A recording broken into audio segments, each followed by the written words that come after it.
Hey guys, first off I want to apologize for the late video update. About 6 weeks ago I issued a self-challenge to transform $6 worth of material into a project worth $200 in an hour. Note that I said worth $200 and not sold for $200. So I'm not accused of clickbait. I'll tell you up front, I failed.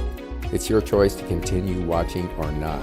Now you can see time has already elapsed because I cut these pieces to length to work with. I did that off camera, but I wanted to count the time. Now I'm going to start the process and I'll show you the time periodically as we go.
It took me an hour and a half to build 8 tea towel ladders valued at $25 a piece.